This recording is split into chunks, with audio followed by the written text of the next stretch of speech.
I started in Tang Soo Do, which is Korean karate. Tang Soo Do is literally just a translation of the kanji for karate into Korean from Japanese. So it's not so different from, say, Shotokan or one of the basic styles of karate. And I think I trained there for a year or two when I was quite young. I was 6, 7 years old. And then my school shut down. And then my dad was training Aikido, and he took me to train Aikido. But we were driving an hour and a half to the Aikido school. And I can't remember actually, honestly, how often we did it or what was, like how deep that went. I definitely don't feel like I have as much familiarity with the movements in Aikido as I do. I can still kind of drop into stance and throw the styles of kicks and punches that I learned in Tang Soo Do. And then I started in some kind of Kung Fu. I don't know which specific school. I think it was more of a northern style of Kung Fu based on the way that we moved. But I did that for 3 years in my early teens. And then I took a year or two off once I realized that I wasn't learning anything that had anything to do with fighting. Lots of forums, lots of use of fans. And then at 15, my older brother found a jiu-jitsu school. We just watched the first UFCs and got into that.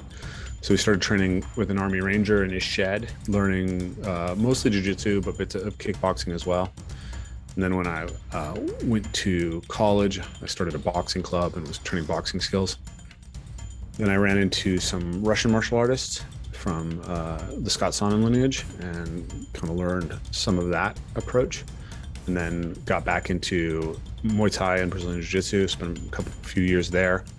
And then did some capoeira, did some more sistema, and then went back to Muay Thai and Brazilian Jiu-Jitsu. I've been training just about half the year in either Muay Thai or Brazilian Jiu-Jitsu over the last 4 years, and then take the summers off because the parkour stuff becomes too intense and I have to focus on that. So something like that.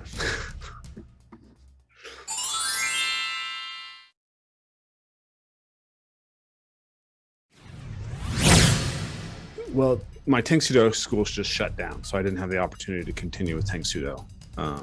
We lived in a very small town, so that was just off the table. And then I stopped Kung Fu because, well, what happened was literally one of the students got in a fight, and the instructor started teaching that kid a completely different set of curriculum, which was much more actually based on like Wing Chun than the stuff that we were learning. And I was like, oh, well, if what we're learning doesn't have anything to do with being able to fight, then I'm not interested anymore. And then I picked up capoeira, not really as a fighting skill. I picked it up primarily for the acrobatics and the game element of it because it was fascinating to me. And so I just enjoy playing capoeira. I think it's a really amazing general movement practice and kind of culture.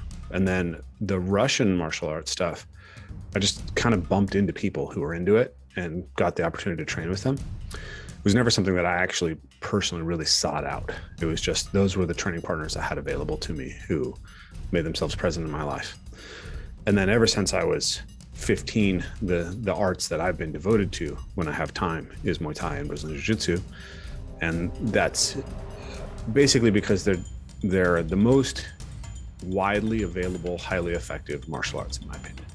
Like you could do combat sambo and you get a lot of that. You could do sanda instead of Muay Thai and you get a lot of the same value.